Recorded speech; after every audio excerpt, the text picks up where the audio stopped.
என்ன தெய்வ பிள்ளைகளே, இன்றைக்கு வேஸ்வால்ரா ஜெப வீட்டில் வருகிற தீர்க்கதரிசன சத்தம், வசனம், வேத விளக்கம், வெளிச்சம்ங்கிற நிகழ்ச்சியை காண வந்திருக்கிற ஒவ்வொரு தெய்வ பிள்ளைகளையும் ஆமேன் வாழ்த்துகிறேன், வரவேற்கிறேன்.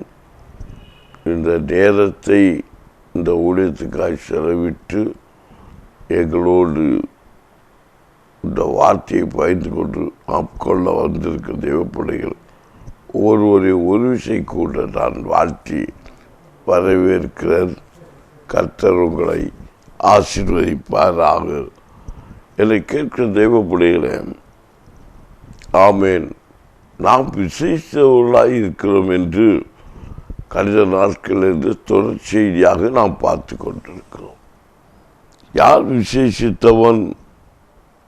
நாம் இயேசு கிறிஸ்துவை சொந்த இரட்சகராக ஏற்றுக்கொண்ட எல்லா ஜனமும் விசேஷித்தவர்கள். அது யாராக இருந்தாலும் ஆமேன் மாறு கருத்தை கிடையாது. இயேசு கிறிஸ்துவை ஏற்றுக்கொண்ட எல்லா பிள்ளைகளும் இயேசு கிறிஸ்துவை தெய்வமாய் கொண்ட அனைத்து ஜனங்களும் விசேஷித்தவர்கள் என்று வேதம் தெளிவுபடுத்துகிறது. குற்றமுள்ளவர்களாக இருந்தாலும், குறையுள்ளவர்களாக இருந்தாலும், பாவம் செய்தவர்களாக இருந்தாலும், பரிசுத்தம் இல்லாதவர்களாக இருந்தாலும், யாராக இருந்தாலும் அவர்கள் விசேஷித்தவர்கள் என்று தான் வேதம் நமக்கு பரிந்துரைக்கிறது. சட்டம் எல்லாமே நமக்கு சொல்கிற காரியம்தான். ஆனால் நம் தேவனிடத்தில் அந்த நன்மையை பெற்றுக்கொள்ள வேண்டும், ஆசீர்வாதங்களை பெற்றுக்கொள்ள வேண்டும். நாம் ஆண்டவருடைய பிள்ளைகள், தேவனுடைய ஊழியக்காரர்கள் என்று வேதத்தில் நமக்கு அவருடைய பிள்ளைகளாகும்படிக்கு அவருடைய புத்திர சுவிகாரத்தின் ஆவியை நமக்கு தந்திருக்கிறார் என்கிற வேத வசனங்களும் நமக்கு அதுக்கு சான்றுரைக்கிறது. யாத்திராகமும் 33ஆம் அதிகாரம் 16ஆம் வசனத்தில் சொல்லப்பட்ட வார்த்தையின்படி, எனக்கும் உமது ஜனங்களுக்கும் உம்முடைய கண்களினால் கிருபை கிடைத்தது என்பது எதனால் அறியப்படும்? நீர் எங்களோடு வருவதனால் அல்லவா? இப்படியே பூமியின் மேலுள்ள ஜனங்கள் எல்லாரிலும் நானும் உம்முடைய ஜனங்களும் விசேஷித்தவர்கள் என்று விளங்கும் என்றார். ஆமேன். அப்போ தேவனுடைய கிருபையை நாம் பெற்றதுனால நாம் விசேஷித்தவர்களாக இருக்கிறோம் என்று வேதம் நமக்கு சொல்கிறது. தேவனுடைய இரக்கத்தை பெற, தேவனுடைய கிருபையை பெற்றுக்கொள்ள நாம் என்ன செய்ய வேண்டும் என்றெல்லாம் நாம் தனக்குள்ளே ஒரு யோசனை வேண்டும். நான் கடந்த நாள் சொல்லியிருப்பேன் நினைக்கிறேன். நாம் அவருடைய இரக்கத்தை பெற்றுக்கொள்ள வேண்டும் என்றால் நாம் காத்திருக்க வேண்டும். இங்கே ஒரு தெய்வ மனுஷன் தான் சொல்கிறாரு, ஆமேன், நான் தேவனுடைய கிருபை பெற்றவன், என்னுடைய சந்ததி தேவ கிருபையை பெற்றது. நாமும் அதை பற்றி உறுதியாக சொல்லிக்கொள்ளணும். நான் ஆண்டவருடைய பிள்ளை, நான் ஆண்டவருடைய கிருபை பெற்றவன், நான் மகிமையானவன். வியாதி மேற்கொள்ள முடியாது, சாபம் மேற்கொள்ள முடியாது, பாவம் மேற்கொள்ள முடியாது, பரியாசம் மேற்கொள்ள முடியாது, நிந்தனை மேற்கொள்ள முடியாது. எந்த மந்திரமோ தந்திரமோ சூன்யமோ மனுஷனோட துன்மார்க்க கிரியைகளோ எங்களை மேற்கொள்ள முடியாது. நான் ஆண்டவருடைய பிள்ளை, தெய்வ கிருபை பெற்றவன், தெய்வ கிருபை பெற்றவன் என்று கர்த்தருடைய சமூகத்தில் நாம் ஒப்புக்கொண்டு கர்த்தருடைய மகிமையை விளங்கும்படி செய்யும்போது கர்த்தர் நம்மை உயர்த்துவது நிச்சயம். அல்லேலூயா, அல்லேலூயா. தேவப்பிள்ளைகள் அதை நாம் சோர்ந்து போகிறோம். ஆண்டவர் எங்கே இருக்கிறார்? ஆண்டவருக்கு அப்படி பதில் தருகிறாரா, தரவில்லையா? இப்படியெல்லாம் ஆண்டவர்கள் நம்ம போராடிட்டு இருக்கிறோம். நாம் விண்ணப்பம் பண்ணின உடனேயே கர்த்தர் நமக்கு பதில் கொடுக்கிறவர். தானியலுக்கு தெய்வ மனுஷன் எப்போ விண்ணப்பம் அந்த விண்ணப்பம் கேட்கப்பட்டாயிற்று. ஆனால் பதில் வருவதற்கு தாமதம் நடந்து கொண்டிருக்கிறது. ஏன் தாமதம்? அது ஒரு யுத்தம். பிசாசானவன் நம்முடைய குறைகளை சொல்லி, நம்முடைய குற்றங்களை சொல்லி இந்த நன்மையை பெறுவதற்கு இந்த மனிதன் தகுதி உள்ளவன் அல்ல. இந்த நன்மையை பெறுவதற்கு இந்த மனுஷன் தகுதி அல்ல, உழையவன் அல்ல. நம்முடைய குறைகளை குற்றங்களை சொல்லி ஆண்டோருக்கு மத்தியிலே நம்முடைய ஆசீர்வாதத்தை தடை பண்ணி கொண்டிருக்கிறான். அவன் தெய்வ பிள்ளைகளே, அந்த நேரத்தை தான் நாம் சொல்கிறோம், இது ஒரு சோதனையின் காலம். இந்த சோதனை காலத்திலே நாம் விண்ணப்பம் பண்ணிவிட்டு பொறுமையோடு தேவனுடைய சமூகத்தில் காத்திருக்கும் போது தரப்பட்ட நன்மைகளை தரப்பட்ட ஆசீர்வாதங்களை நாம் பொறுமையோடு காத்திருக்கும் போது அவருடைய கிருபையோடு நாம் பெற்றுக்கொள்ள முடியும் என்று வேதம் தெளிவுபடுத்துகிறது. இந்த தீர்க்கதரிசன சத்தத்தை கேட்டுக்கொண்டிருக்கிற தெய்வ பிள்ளையும் நாம் ஒரு காலம் மனம் அடித்து விடக்கூடாது, நாம் சோர்ந்து போக்கக்கூடாது. நாம் பலவீனன், என் கணவர் பலவீனர், நான் பலவீனன், என் பிள்ளைகளை செய்ய முடியாது, பிள்ளைகளை படிக்க வைக்க முடியாது, பிள்ளைகளுக்கு நல்ல வேலையை ஆமேன் பெற்றுக் கொடுக்க முடியாது, இல்லை என் பிள்ளைகளுக்கு வேலை கிடைக்காது. இப்படி நிகழ்ச்சியான வார்த்தைகளை ஒரு காலம் நாம் சிந்திக்காதபடிக்கு அவர்களுடைய கிருபை பெற்ற பிள்ளைகள் நாம் விசேஷத்தோடாக இருக்கிறபடினாலே இந்த பூமியில் உள்ள அனைத்து அதிகாரங்களும் எல்லா நன்மைகளும் எல்லா ஆசீர்வாதங்களும் நமக்காகவே முத்திரிக்கப்பட்டது புதைப்பதாக இருக்கிறது என்று வேதம் நமக்கு தெளிவுபடுத்தி கொண்டிருக்கிறது. என்னை கேட்கிற தெய்வ பிள்ளையே, நாம் என்ன சொல்லி கொண்டிருக்கிறோம்? எனக்கு ஆமேன் ஆமேன், அவருடைய கண்களில் கிருபை கிடைத்தது, ஆனாலும் நான் இத்தனை வேதனைப்படுகிறேனே, கலக்கடிக்கப்படுகிறேனே, எனக்கு யாரும் உதவி செய்ய கேட்டுகிட்டே இருக்கிறோம். இல்லைங்க, உங்கள் விண்ணப்பத்தை எல்லாம் கற்று கேட்டு விட்டால் நீங்கள் சோர்ந்து போகக்கூடாது. ஆமேன் ஆமேன் ஆமேன். அப்போ ஏன்னா நீங்கள் விசேஷித்தவர்கள். ஆமேன். அப்போ நடக்கலை, எனக்கு கஷ்டம் தீரலை. ஆமேன். எனக்கு ஜெபம் பண்ணவருக்கு எந்த பதில் எனக்கு வரலை. ஆமேன். பதில் வந்து கொண்டிருக்கிறது. நீங்கள் பெற்றுக்கொள்ள வேண்டும். ஆண்டவரிடத்தில் நீங்கள் பெற்றுக்கொள்ள வேண்டும். நம்முடைய எல்லா விண்ணப்பத்தையும் கொடுக்கிறவர். விண்ணப்பத்தை நாம் கொடுக்கும்போது நமக்கு பதில் கொடுக்கிற தெய்வம்.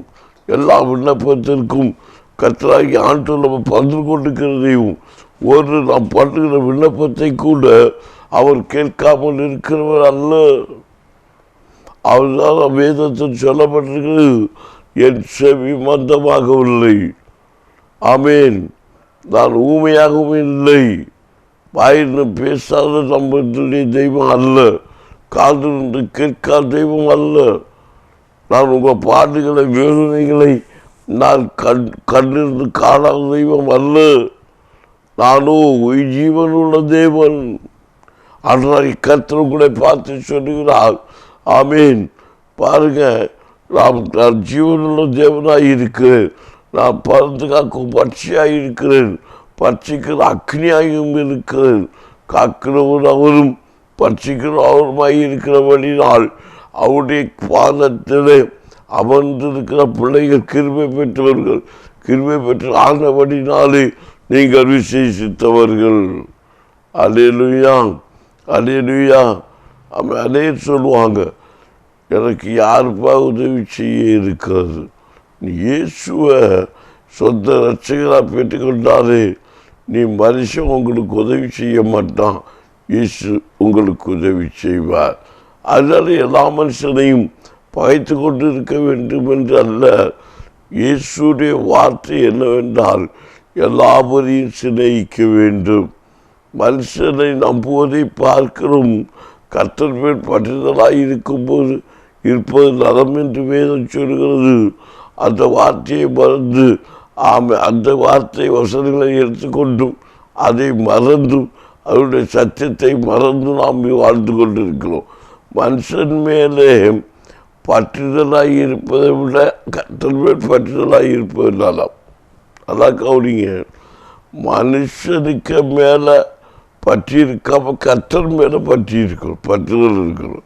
அதனால் மனுஷனை மதியாமல் தள்ளக்கூடாது, மனுஷனை மதியாதவனாக இருக்கக்கூடாது. கிறிஸ்துடைய அன்பு நமக்குள்ளே இருந்து மனுஷனை கனப்படுத்தி தெய்வத்தின் மேல் பற்றலாயிருந்து நாம் நம்முடைய ஜீவனத்தை தொடங்கும்போது நமக்குரிய நன்மைகளை நமக்குரிய ஆசீர்வாதத்தை கற்றுக் கொடுக்கிறவர். நான் எத்தனையோ சாட்சியம் சொல்ல முடியும். என்னுடைய தேவைகள் ஒவ்வொரு நாளும் சந்திக்கப்படும்படிக்கு நான் ஆண்டவரிடத்தில் என் தேவைகளை சொல்லி சொல்லி ஆண்டவரை கூட நான் வேதனை அளிக்க விரும்ப மாட்டேன். ஆண்டவருக்கு எனக்கு என்ன தர வேண்டும் என்று தெரியும். தருகிற வேலையை கொடுப்பேன். என் பிள்ளைக்கு தர வேண்டியது என்னவென்று தெரியும். அது என் பிள்ளைக்கு கற்றுக் கொடுப்பேன். என்னுடைய மனைவிக்கு என்ன செய்ய வேண்டும் என்று தெரியும். அந்த வேலையில் என் மனைவிக்கு செய்வேன்.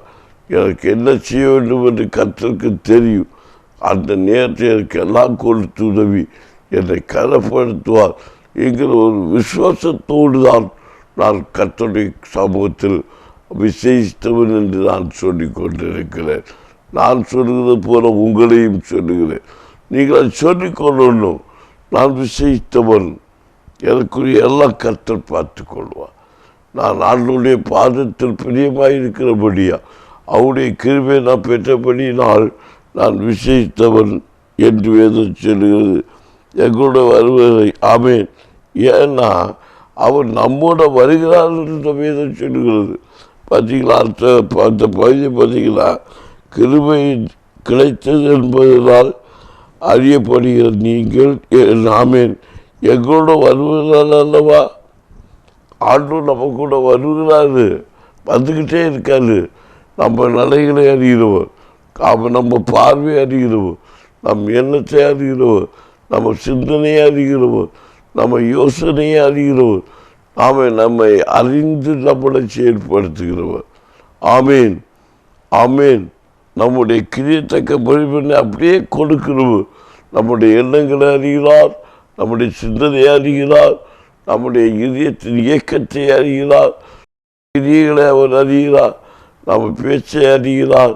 நம்ம ரெண்டு பேர் பேசும்போது ஒத்து கவனித்து கொண்டும் இருக்கிறார்.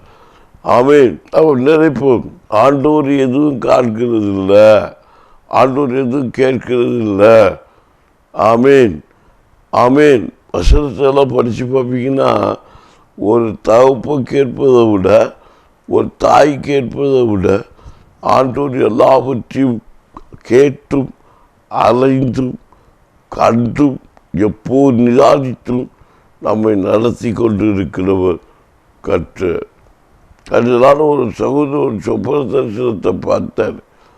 அப்போ எங்கள் வீட்டுக்கு கிச்சன் பக்கத்தில், ஜெவ வீட்டுக்கு கிச்சன் பக்கத்தில் ஒரு என்ன இருக்குது, ஒரு வால்ம மரம் இருக்கிறது.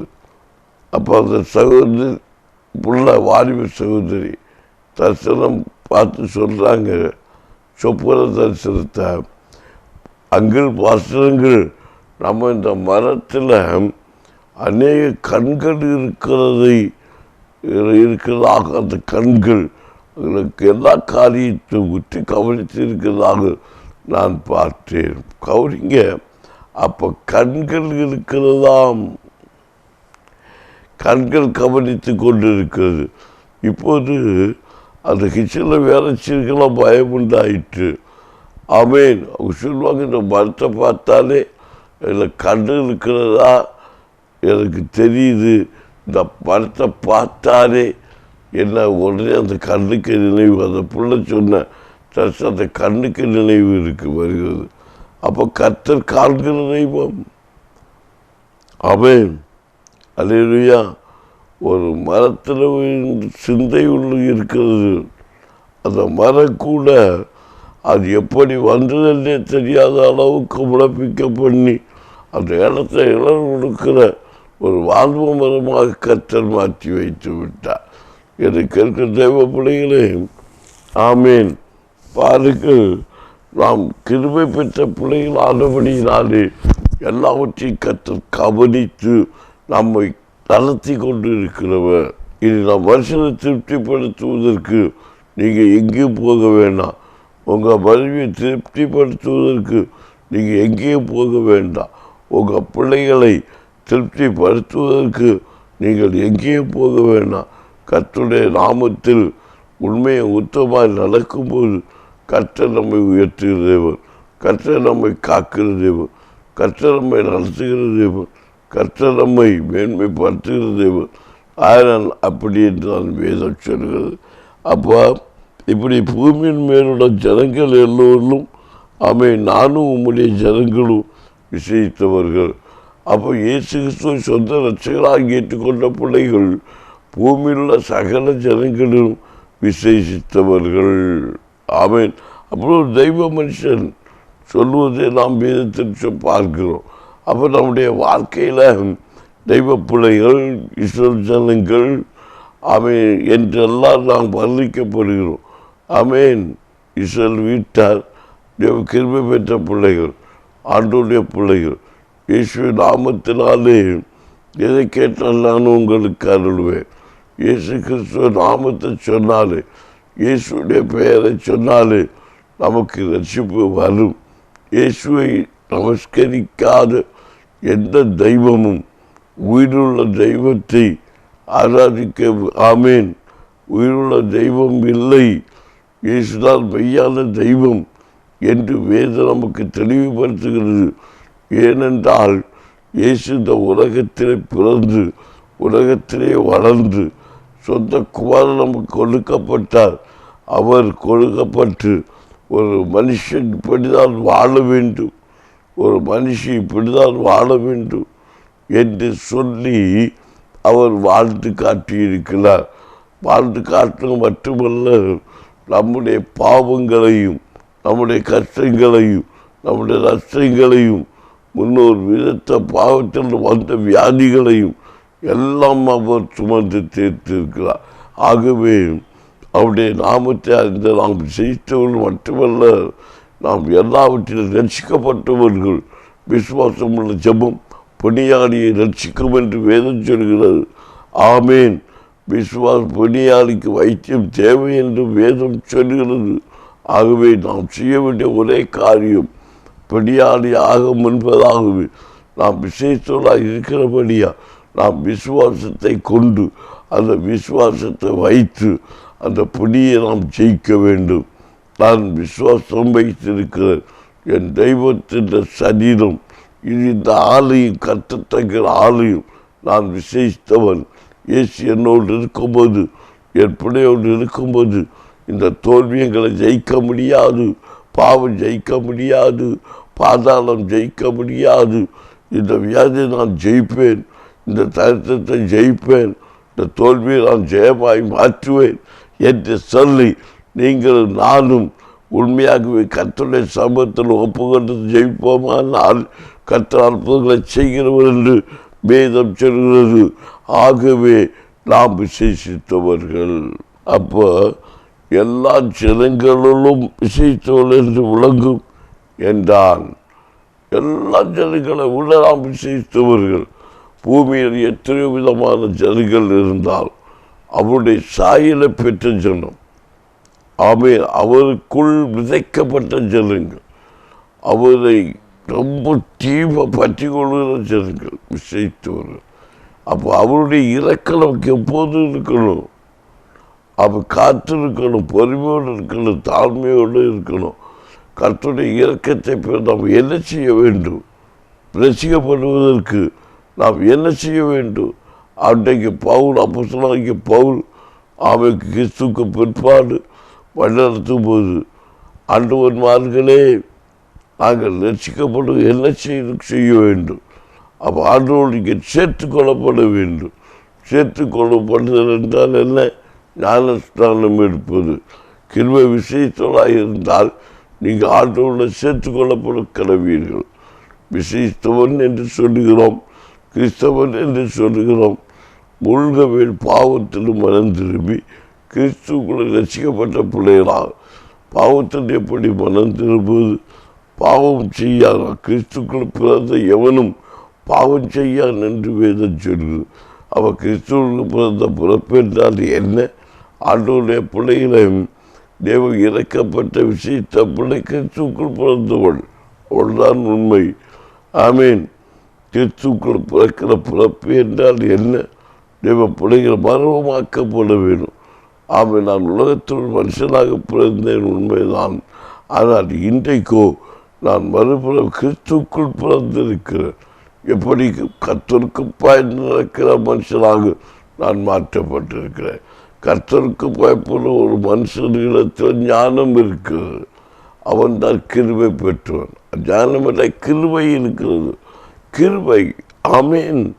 அதான் விசேஷித்தவர்கள். கர்த்தருடைய ஞானம் நமக்குள்ள வரும்போதுதான் நாம் விசேஷங்களாக மாற்றப்படுகிறோம். விசேஷ கிருபை உள்ளவன் வேதம் சொல்லும். பாருங்க, ஆண்டவர் நம்மை பராமரிப்பதனாலே மத்தேயு 6:26 சொல்லப்பட்டிருக்கிறது, நாம் விசேஷங்களாக இருக்கிறோம் என்று. ஆகாயத்து பட்சிகளை கவனித்து பாருங்கள். வாசிங்க. ஆகாயத்து பறவைகளை கவனித்து பாருங்கள். அவைகள் விதைக்கிறதும் இல்லை, அரிக்கிறதும் இல்லை, களஞ்சிகள் சேர்த்து வைக்கிறதும் இல்லை. அவைகளையும் உங்கள் பரமபிதா புடைப்பூட்டுகிறார். ஆமேன், ஆமேன். அவைகளை பார்க்க நீங்கள் விசேஷித்தவர்கள் அல்லவா? ஆகாயத்து பறவையை பார்த்தீங்கன்னா அதுக்கு கூட போஷிக்கிறாரு. அது விதைக்கிறதும் இல்லை, அறுக்கிறதும் இல்லை. ஆனால் அவற்றை போஷித்து நடத்துகிறாரு. நம்ம என்ன சொல்லிட்டு இருக்கிறோம்? அதை விட நம்மளை விசேஷித்தவர்களாம். ஆமேன். ஆண்டவர் எவ்வளவு மகிமையாக நம்ம நடத்துகிறாரு. இப்போ மனுஷனே, மனுஷியை நான் சொல்கிறேன் கேளுங்க. என் அன்பு சகோதரனே, என் அன்பு சகோதரியே, நீங்கள் கேளுங்கள். நாம் விசேஷத்தவர்களாக இருக்கிறோம். நாம் விசேஷத்தவர்கள் என்று சொல்லிக்கொண்டிருக்கிறோம். ஆமேன். நாம் பறவைகளை பாருங்கள். அவர் அற்புதம் இல்லை, களஞ்சியத்தில் சேர்த்து வைப்பதும் இல்லை என்று இங்கு வேதத்தில் சொல்லப்பட்டிருக்கிறது. அதே காரியத்தை இன்னொரு விஷயம் கூட நீங்கள் அறிந்து கொள்ள வேணும். இஸ்ரவேல் ஜனங்களுக்கு கர்த்தர் அன்றன்றுள்ள அப்பத்தை கொடுக்கிறார் என்று வேதம் சொல்லுகிறது. அதே சொல்லுவாங்க, அன்றன்றுள்ள அப்பம்னா என்ன? கவனிங்க. அன்றன்றுள்ள அப்பம்னா அன்றன்றுள்ள தேவைகளை கர்த்தர் சந்திப்பார். அதுதான் உண்மை. நாளைக்கு என்ன உங்களுக்கு தேவையோ, எத்தனாயிரம் ரூபாய் தேவையோ, அன்றன்றுள்ள தேவையை அன்றன்று சந்திக்கும்படிக்கு, அதை சீர்படுத்தும்படிக்கு கர்த்தர் கிரியை செய்வார். அதில் ஒருவரை கொடுக்க முடியாவிட்டாலும் அதில் தப்பி சொல்லும்படிக்கு கர்த்தர் கிருபை செய்வார். அதுதான் அன்றுள்ள தேவைகள் சந்திக்கப்படுவது. ஒருவரை கலர் வாங்கியிருக்கலாம், நம்ம நாளைக்கு தருவேன் என்று சொல்லியிருக்கலாம். அது அன்றன்று அதை குறித்து நம்ம கவலைப்படாதபடிக்கு, இல்லை நாளைக்கு என்ன உடுப்போன்னு நாம் கவலைப்படாதபடிக்கு ஆண்டவற்றை காத்திருக்கிற பிள்ளைகளை விசேஷித்தவர்கள். அப்படி நடக்கிற பிள்ளைகள் விசேஷ அவர்களுக்குரிய காரியங்கள் எல்லாம் கர்த்தரத்தில் பார்த்து கொள்ளப்படும். ஆமேன். அதான் விசுவாசம் உள்ளவர்கள், விசேஷித்தவர்கள், கிருபை பெற்ற பிள்ளைகள் என்றெல்லாம் வேதம் நமக்கு தெளிவுபடுத்துகிறது. ஆமேன். ஒரு புறா இல்லை ஒரு காகம் இல்லை ஒரு மயில், ஏதோ ஒரு பறவை இனம் அது விதைக்கிறதே கிடையாது. அறுக்கிறதும் கிடையாது, நூற்கிறதும் கிடையாது. எல்லாவற்றிற்கும் வசதிகளையும் கொடுப்பது போல மகிமையாக எல்லாவற்றையும் கொடுத்து, ஆமேன், ஆமேன், எல்லாவற்றையும் புசிப்பது ஆகாரம் கொடுத்து நடத்தி கொண்டிருக்கிறவர் கர்த்தர். அல்லேலூயா, அல்லேலூயா. ஆகவே அன்றைய கர்த்தர் உங்களை சொல்லுகிறார், இப்படிப்பட்ட பறவை இனத்தை பார்க்கலும் நீங்கள் விசேஷித்தவர்கள் அல்லவா? இதைத்தான் கர்த்தராகி ஆண்டவர் நம்மை பார்த்து சொல்லுகிறார். ஆகவே நீங்கள் பயப்படாதீங்க. அடுத்த நாளில் வாருங்க, இன்னும் ஏன் நீங்கள் விசேஷமாக இருப்பீர்கள் என்று நான் உங்களுக்கு சொல்லி தரப்போகிறேன். வாங்க, யோகத்தோடு இருப்போம். தொடர்ந்து இந்த செய்தியை கேட்கலாம். கர்த்தர் கூட ஆசீர்வதிப்பார். ஜெபிப்போமா? ஜெபிப்போம். நன்றி பரலோக தகப்பனே, உம்முடைய மகிமையான வார்த்தையை என் பிள்ளைகளுக்கு முன்பாக நான் விதைத்திருக்கிறேன். இந்த விதைத்த ஒவ்வொரு விதைகளும், வேத வசனங்களும், வார்த்தைகளும் பலன் கொடுக்கத்தக்கதாக எங்கள் பிள்ளைகள் மத்தியிலே வெளிப்படும் வழிக்காகும். அப்போது இறக்கம் செய்வீராக. வார்த்தையினால் வசனத்தினாலே பிசாசை ஜெயிக்கவும், வியாதியை ஜெயிக்கவும், மந்திரத்தை ஜெயிக்கவும், பூஜைகளை ஜெயிக்கவும், புரஸ்கார சக்திகளை ஜெயிக்கவும் எங்கள் பிள்ளைகளுக்கு கிருபைகளை கொடுப்பீராக. சோர்ந்து துவண்டு போய் இருக்கிற எங்கள் பிள்ளைகள் நான் விசித்தவன் என்று எண்ணி ஆண்டோரை மகிமைப்படுத்தத்தக்கதாக அப்படி இறக்கம் செய்வீராக. தன்னை நான் பாவி என்று மட்டுப்படுத்தி விடாதபடிக்கு, குறை உள்ளவன் என்று சொல்லி தங்களை மட்டுப்படுத்தி விடாதபடிக்கு, இயேசுவே உம்முடைய கிருபை பெற்றவன் என்று அவர்களை நினைத்து நான் விசைத்தவன், ஆகவே நான் ஜெயிப்பேன் என்று சொல்லி கொடுக்கறக்க கிருபை நீர் கொடுப்பீராக. இயேசுவின் நாமத்தில் இப்போதே உணர்வுண்டாகட்டும். எல்லா கிறிஸ்துவை அறிந்த ஜனங்களும் விடுதலை காண்பார்களாக, கர்த்தருடைய மகிமையை காண்பார்களாக.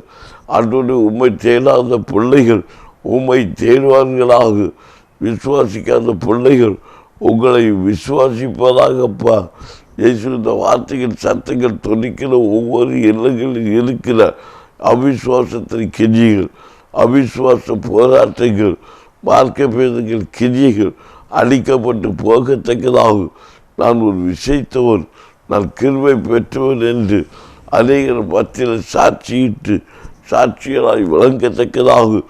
அப்படி இறக்கம் செய்வீராக. நிலைநிற்க விடாதபடிக்கு ஆண்டவரே பிள்ளைகளுடைய கையின் பிரயாசங்களை பலவித வியாதினாலும் நெருக்கங்களால் குடிவரினாலும் வச்சால் ஆவியில் பிடிப்பட்ட சூழ்நிலையிலும் தன்னுடைய எல்லா பொருள் காரியங்களை நஷ்டப்படுத்தி தோல்வியாகி போய் இருக்கிற பிள்ளைகளுக்கு மத்தியில் நான் விசைத்தவன், நான் இதெல்லாம் ஜெயிப்பேன் என்று சொல்லி சோர்ந்து போகாமல் எழும்ப பிரகாசிக்க கர்த்தர் கிரியை செய்வீராக. என் குறைகளை கர்த்தர் மன்னிக்கிறோம், என் தரித்திரங்களை கர்த்தர் அறிந்திருக்கிறோம். அன்றோட அப்பத்தைகள் கொடுக்கிற தெய்வம் அது இயேசு என்னோடு இருப்பதனாலே நான் ஜெயிப்பேன். என்னை எந்த துக்கமோ, எந்த பாதமோ, எந்த வியாதியோ, எந்த கள்ளப்பாரமோ, எந்த தரித்திரமோ என்னை மேற்கொள்வதில்லை சொல்லி ஜெபித்து முன்னேறத்தக்கதாகும். அப்போது எனக்கு செய்வீராக. உங்கள் துக்கம் சந்தோஷமாய் மாறும், உங்கள் துக்கம் சந்தோஷமாய் மாறும், உங்கள் மனக்கவலை மாறும், பாரங்கள் மாறும். இயேசுவின் பரிசுத்த இரத்தம் இப்போது இல்லங்களில் தளிக்கப்படுவதாகும். ஒவ்வொரு பகுதியிலும் ஒவ்வொரு மூல முடிச்சுகளிலும் விதைக்கப்பட்ட பொருளாதார கிரியைகள் அழிக்கப்படுவதாக. இந்த சத்தம் தொனிக்கிற ஒவ்வொரு பகுதியிலும் தேசத்தில் ஒவ்வொரு மூலை முழுக்குகளிலும் கர்த்தருடைய வல்லமை இறங்கி போய் பாகாதி பணிவிடங்கள் நுறுக்கத்தக்கதான வல்லமை எல்லா இல்லங்களுக்கு முன்பாக மறைவாக பின்னும் வைக்கப்பட்டிருக்கிற எல்லா தகவல்கள், எல்லா கிரியைகள் எரிந்து நாசமாகி போகட்டும். செடிகளுக்குள்ளாக புதைத்து வைத்திருக்கிற பிள்ளைகளுக்கு விரோதமாய் பூனித்து வைத்திருக்கிற சில ஆமி தகவல்கள் எரிந்து நாசமாகி போகட்டும்.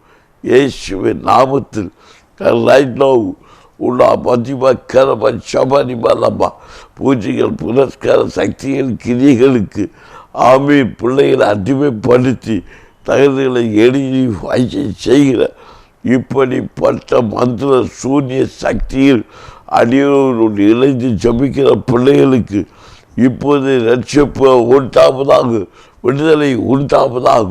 இந்த டிவி சேனல் சத்தம் தொனிக்கிற ஒவ்வொரு இல்லத்திலும் அற்புதம் நடப்பதாக, விடுதலை உண்டாவதாக, சமாதானம் உண்டாவதாக. பொல்லா நாவின் கிரியைகளை தெய்வத்தின் நாம மகிமை வளவிடாதபடி போராடுகிற தீய சக்திகளை, வியாதியை பலவீன புண்ணு ஆட விடாதபடி போல சக்தியை, மருந்துகளை எழுபட விடாதபடிக்கு பண்ணுகிற சக்தியின் இயேசுவின் நாம் சேர்ந்து என்று கஷ்ட கொண்டு ஜபிக்கிறேன். பரலோக தகப்பன் இறக்கச்சு இயேசு நாம் மட்டும் பயப்படட்டும். இறக்கம் செய்யும் நல்ல பிதாவே, ஆமென். என்ன தேவைப்படுகிறேன்? நாளை தினத்து வாழ்க்கை நீங்கள் விசைத்தவர்கள் என்று நான் சொல்லுகிறேன். நாளை தினத்தில் விசைத்தவர்களாய் மாறுபடிக்கு வசனத்தையும் வெளிப்பாடுகளை தந்து உங்களை கர்த்தர் உறுதிப்படுத்துவதாக. ஆமென்.